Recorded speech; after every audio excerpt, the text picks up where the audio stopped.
Commodore and I are going to take a little advantage of this weather break in the rain, and we're going to take a walk. I swear nothing makes him happier.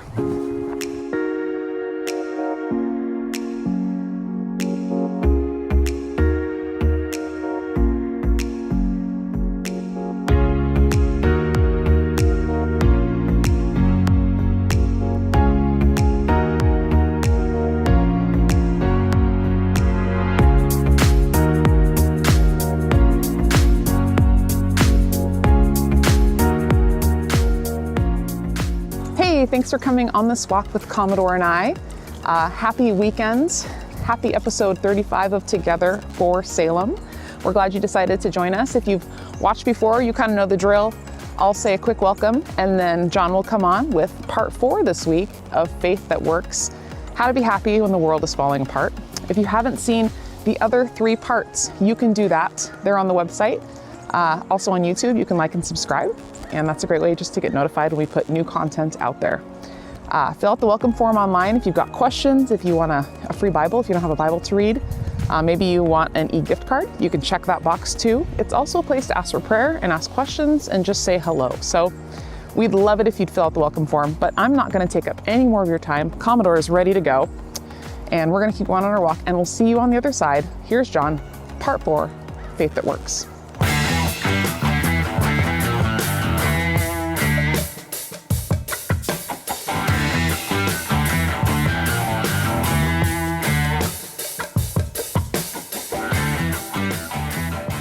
Do you want to know one of my favorite games? I hate this game, but for some reason, I can't stop playing it. And I think I've noticed a lot of you love and hate this game as well. I call this game, I don't know what you call it, but I call this game, What If? And I'm so good at it. What if I lose my job? What if I get sick, or what if my kids get sick? What if the country falls apart? What if, and you can put your thing there. I know when we were having babies and my wife was pregnant, it's always like, what if something goes wrong? That was my favorite thing to play. Humans are very creative. We're unique in that we can imagine the future, worry about it, worry about things that haven't happened yet, that might not even happen, and then let it ruin our happiness now. Isn't that crazy? And the thing about worry is it never produces happiness, right? Have you ever met a happy worrier? You haven't. Because worry is a consistent thief of our happiness. Think about it. Every time you're worried, you're not happy. Worry is a consistent thief of our happiness. You can't have both at the same time. You can't have worry and happiness at the same time. But as we've been saying in this series, God wants us to be happy. God wants us to experience happiness. Jesus came so that we could experience happiness now and for eternity. And so, what do we do with worry? Especially now, especially as it seems like the world's falling apart. Who knows what's going to happen next week? What do we do about this worry? And where does it come from, and how can we take care of it? And I think this week might challenge you a little bit, and that's okay. It's good we grow through challenge, right? But here's what we're going to see this week. Our level of self-reliance determines our level of happiness. Our level of self-reliance determines our level of happiness. And this might actually be backward than what you think I'm saying. So we'll get there. And the answer that we find for this worry and this self-reliance and happiness comes from what we call the book of James. James was Jesus' little brother. And he wrote probably the earliest New Testament book that we have, and it's a letter he wrote to ancient Jesus followers. And in this letter, here's what Jesus' little brother James says. He says, "Look here." He's starting to get fired up by the time he's at this point in the letter. "Look here, you who say, today or tomorrow we are going to a certain town and will stay there a year. We will do business there and make a profit. How do you know what your life will be like tomorrow? Your life is like the morning fog. It's here a little while, then it's gone. What you ought to say is, if the Lord wants us to, we will live and do this or that. Otherwise, you're boasting about your own pretentious plans, and all such boasting is evil." Jeez, James. You just lay it out there, okay? I mean, what he just said, really, that just causes me more worry. our life is just a fog. Like James is saying, hey, guess what? You're gonna die. Oh, good. I feel so much better now. But like in reality, right? He's just talking about the facts of life. The polls are right that 10 out of 10 people are gonna die. That's like the guaranteed thing in life. We are going to die. And what James is doing, he's reminding the people he's writing to that life is short. We know that, right? We say it. We don't always believe it, right? We don't want to believe it. But life is short. And so he's saying, why waste it on worry? Why waste our short life on worry? Then James highlights one of the root causes of worry, what we're going to call arrogant pride. And you're like, oh, okay, that does not sound like me at all. I'm good. Well, let me explain it a little bit first. Arrogant pride, this idea that, well, I'm going to do this with my life, and I'm going to do that with my life, and I've got a plan, and here's my 5-step plan to being successful in life, and anything that comes my way, I'm going to be able to take care of. I've got this. This all depends on me. You see the common theme in that? It's I, right? My life depends on me, and I'm going to do this, and I've got that. I have this pride in myself. I have this arrogant pride. And see, we think that this self-reliance, especially as Americans, we think that self-reliance is like this virtue that we all need to have. We need to pull ourselves up by our own bootstraps. We need to be independent and just really not really rely on anybody else and just make our own way, right? But the problem with that is, deep down, we all know that when we rely on ourselves, we're relying on someone who will most likely let us down. I think you've probably experienced yourself letting yourself down a few times in life, right? When we rely on ourselves, we are relying on someone who will most likely let us down. Probably not most likely, will let us down. See, when we look at ourselves realistically, when we have those moments of honesty and true self-reflection, we know we're not that powerful to control our lives. We know there's parts of us that aren't that great, that we would really rather not have be part of us. And so what James is saying, the problem isn't in having plans, right? It's good to have some plans and take steps to better our lives and have a plan for our life. The problem is thinking that our life depends on us and we can control our future. That's exhausting. When you truly feel like your life, everything that happens to you depends on you, and you have this need to control the future so that your life turns out the way you want it to be, it's exhausting. And so James actually points out how ridiculous this thinking is. See, because you know this, we have no control over our actual life. We have no control over what happens to us in our lives. When we forget that, you know what, we're not in control of our lives, there's actually more going on in this world than we can see, we forget that we are all under the will of God. And that's where that arrogance comes in. We kind of put ourselves in the place of God. So do we have free will? You might be asking if you're kind of thinking through this idea. Yes, we have free will. We make decisions for ourselves, and we're responsible for those decisions. But does God also direct the events of our lives? Yes. How does that all work together? I don't know how to explain that perfectly. But we have free will, and God has a plan and a direction for life.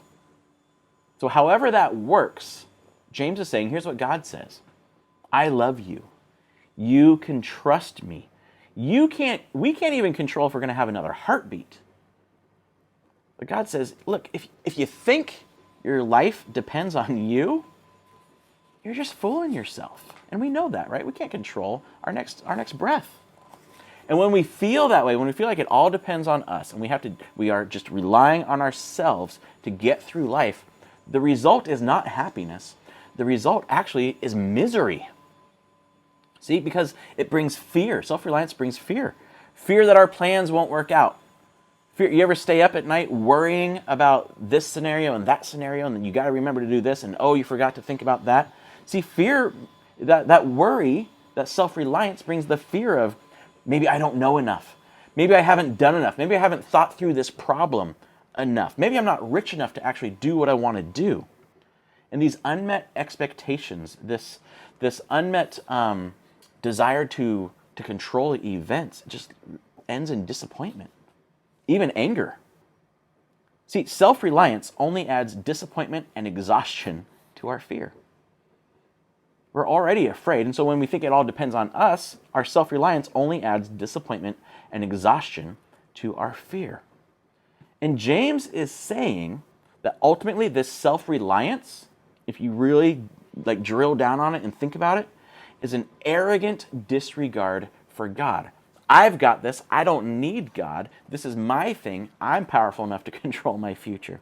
When we think that everything in life depends completely on us. What James is saying is there's a better way than this.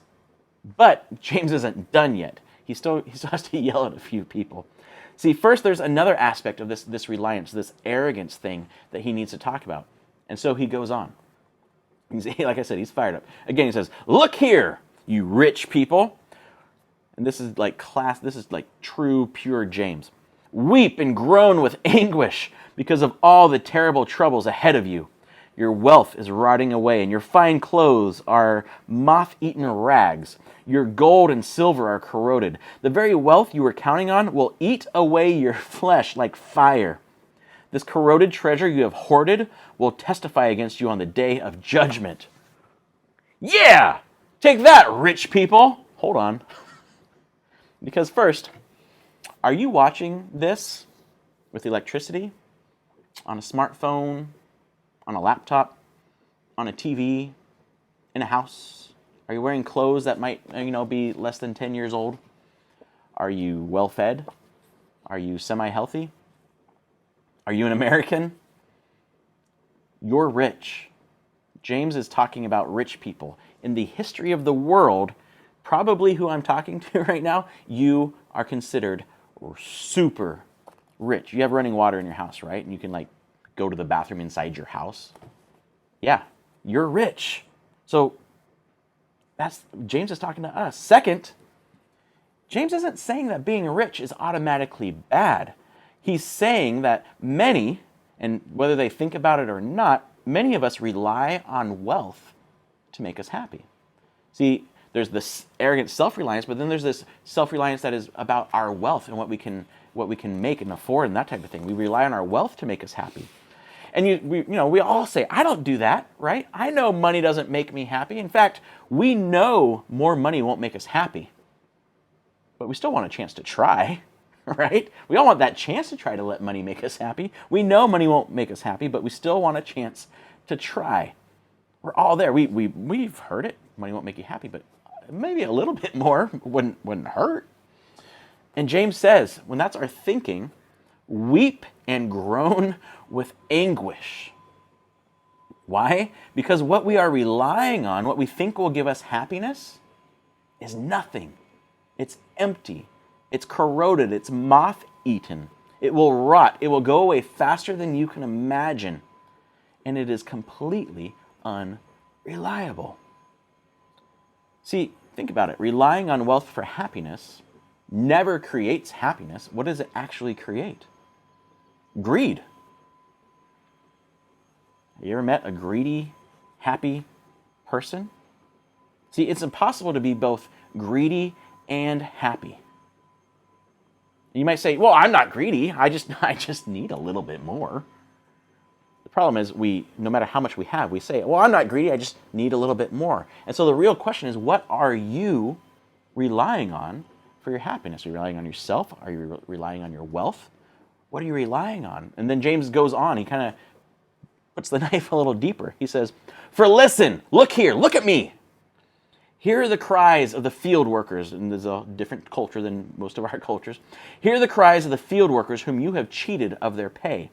The cries of those who harvest your fields have reached the ears of the Lord of heaven's armies." It's a big deal. "You have spent your years on earth in luxury, satisfying your every desire. You have fattened yourselves," COVID-19, "you have fattened yourselves for the day of slaughter." This guy's intense, right? Imagine growing up with him. That's why God gave James Jesus as a brother. Again, James isn't saying wealth is bad. In fact, wealth can be good when it's seen through God's perspective as a tool and as an opportunity to love others, to care for others. The problem, again, is a reliance on wealth that makes us willing to do whatever it takes to get it.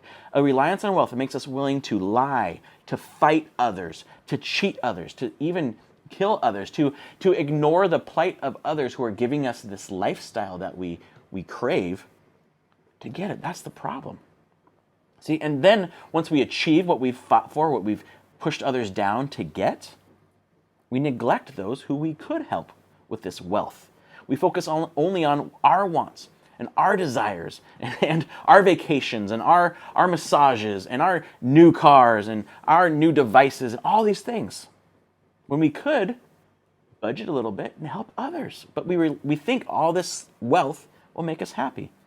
And when we rely on possessions, we usually devalue persons. When we rely on possessions, we usually devalue persons because they become either tools or obstacles to us getting what we want.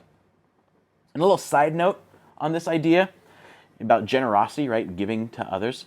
Most of us say, oh yeah, I would love to be generous. Like, that sounds great, being generous.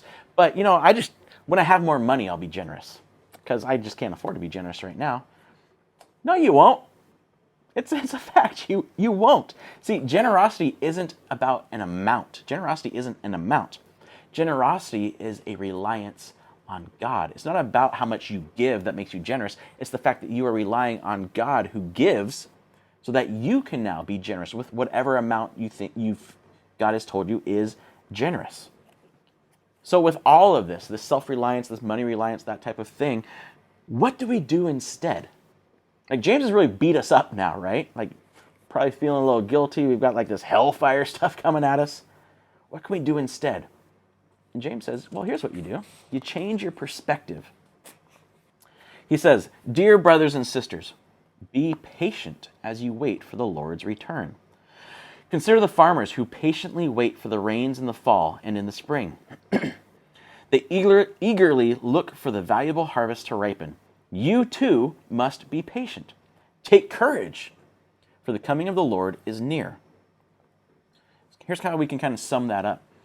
An eternal perspective lets us enjoy every moment. An eternal perspective lets us enjoy every moment. See, when we admit that it's impossible to be happy relying on anything other than God, we're actually able to be patient and wait for God to do what He says He will do. He says He will take care of us.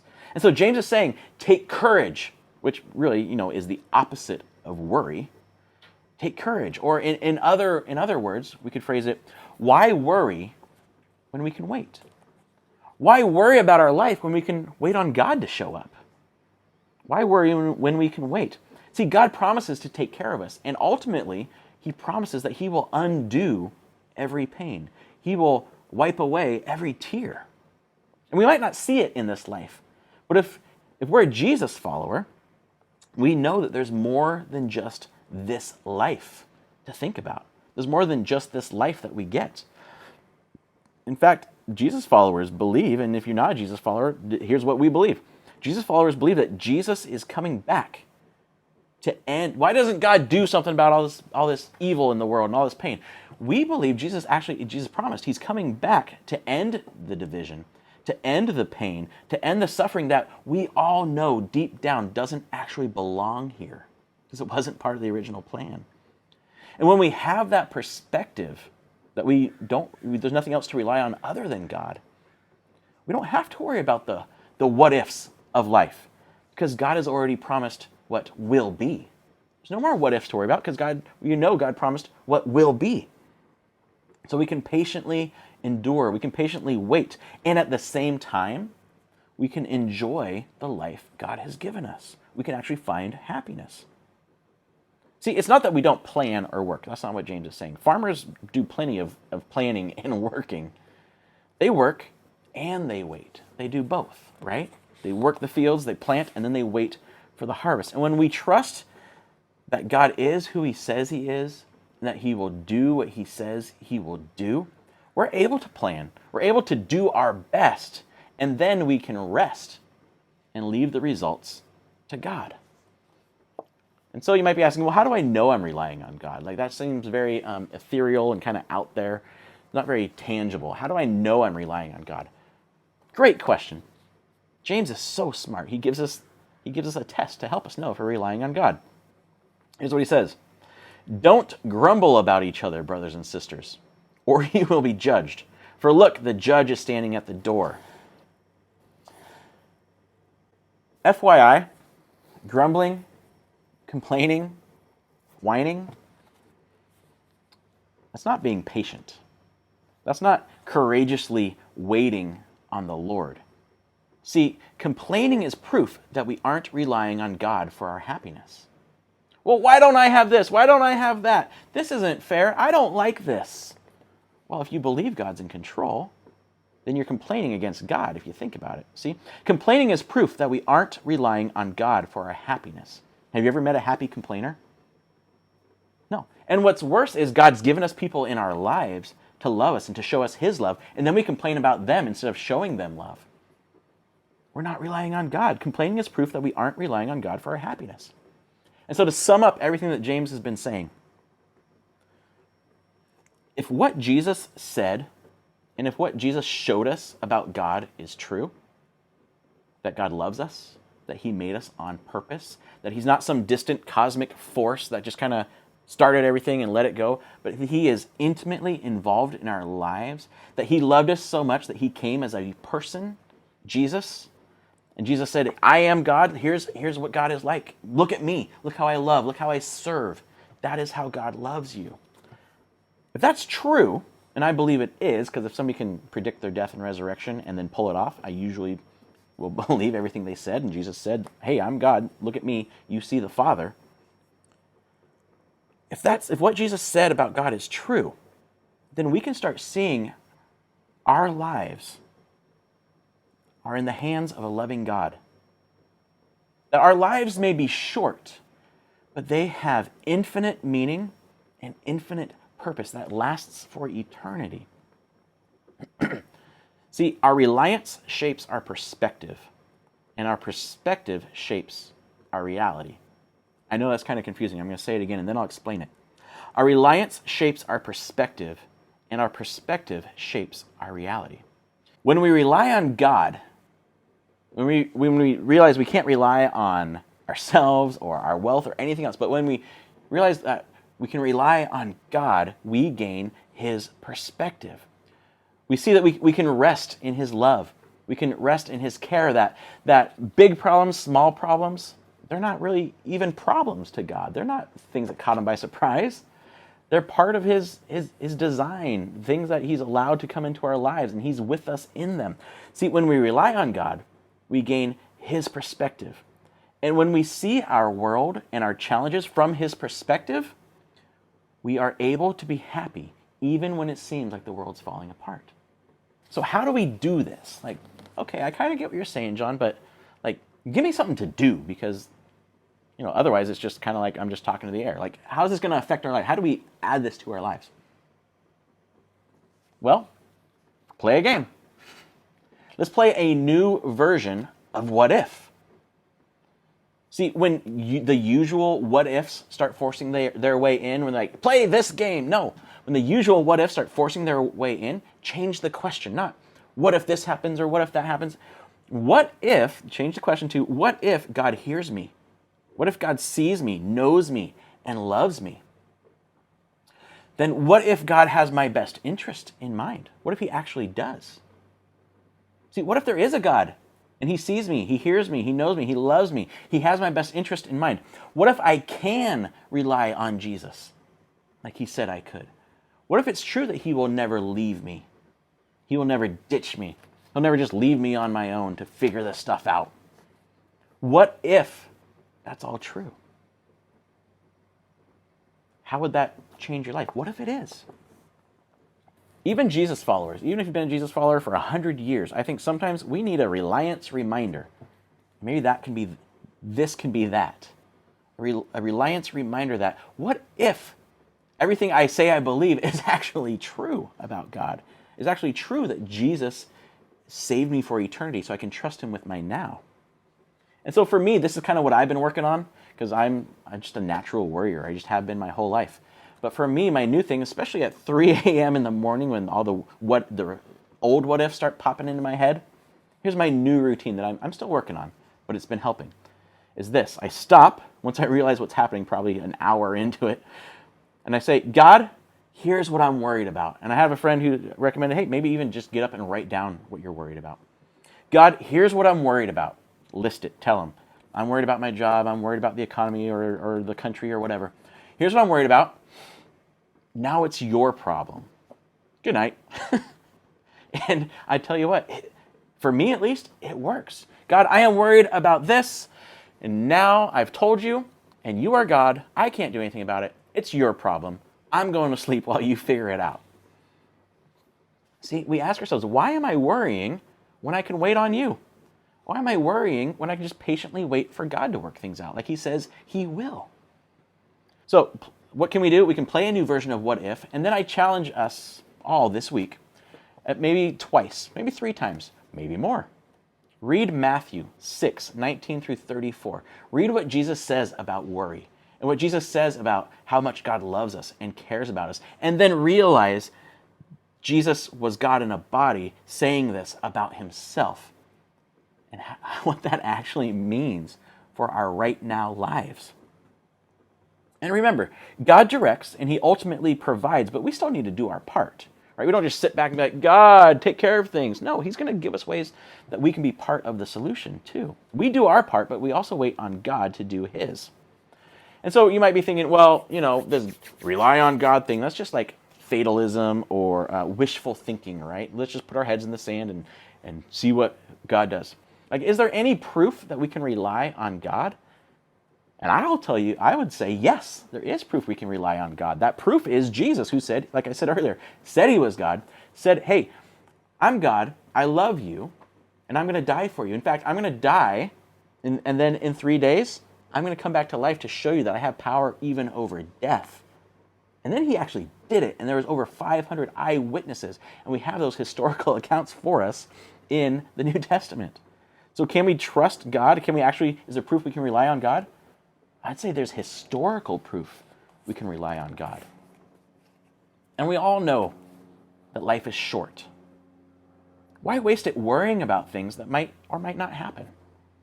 Why waste our short life exhausting ourselves by trying to rely on ourselves to make us happy? Why waste our short lives fighting for wealth that won't do what it promises and won't even last? Think about it. What if all of this is true? What if you can have a personal relationship with God simply by saying, Jesus, thank you for dying for me. Thank you for forgiving me for the hurt I've caused. Please come into my life. Make me new. Transform me to be more like you. I give you my life. I rely on you instead of me for a new life. What if that is true? What if Jesus was right? What if God is real? What if he hears you and he sees you and he knows you and he loves you enough to die for you before you could ever do anything to earn it? What if that's true? Has what you've been doing, has that been working for you? See, you know this. Self-reliance only leads to fear, anxiety, stress, and worry. It doesn't lead to happiness. We can willingly trust God. Can you try that? Maybe for a week, or maybe with one situation. Just say, God, I am worried about this. Now it's your problem. Let's see what you got. I think we can try that. Just one situation. Jesus, and if you read Matthew, you'll see this. In his wisdom, he said, like, one of the most deepest things I think about worry. Can all your worries add a single moment to your life? Right? Oh, I'm worrying about this. Is that going to add a moment? No, not going to add a second to your life. Will trusting Jesus add a moment to your life? I believe it'll add eternity to your life. See, when you choose to rely on God, you choose a reliable happiness because we can trust him, we know he loves us, and there's proof that we can rely on him. When you choose to rely on God, you choose a reliable happiness. So let's rely on what's reliable and choose to be happy.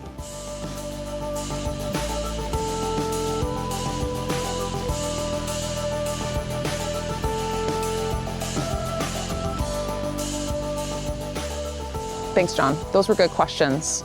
reflection, contemplation, new things to consider, maybe new ways to ask play the what if game, which I really appreciated. Also reading Matthew 6, that's a great challenge for all of us. Get a buddy, read along with them. If any of these questions or things that were talked about in this episode challenged you or resonated with you or made you want to follow up and ask more questions, you can use our email address or that form on the website. I'll put the link here in the show notes. And we just thank you for watching. Thanks for taking the time, because there's a lot of good content out there. So thanks for spending time with us. A couple other things before I send you on your way to your next whatever you're doing. Remember, you can always listen to us on the podcast. If you're a podcast listener right now, hello, thank you. That's my favorite thing to do on these walks. But it's a great way to take a screen break and get outside and listen to some great content. You can subscribe to our podcast. We are on all your favorite podcasting apps. I'll put links in the show notes for that as well. We're doing a For Salem challenge this November, which we're really excited about. We're going to be joining with United Way and our friends at Garmin and doing a pajama drive. So it's really easy. You basically log into Amazon Smile, pick out the pajamas, and they get given to some people that are in need. And it benefits all the organizations listed here on the screen. So it's a great thing for us to do in November, to give back to the community and to take part in something that's already happening through United Way. So we encourage you to buy a pair of pajamas, maybe 2 or 3, and we'll put links in the show notes on how to do that. But that's our November For Salem challenge. All right, some questions are going to get put up here on the screen for you to talk about in your Connect groups. A lot of Connect groups are transitioning to Zoom for a couple weeks. So this is just a great way for you to connect with each other and take this content a little bit further and application. If you're not in a Connect group, we have room for you in Connect groups. If you don't want to meet in person, we have Connect groups, obviously, that are Zooming. We have options for you, but let us know.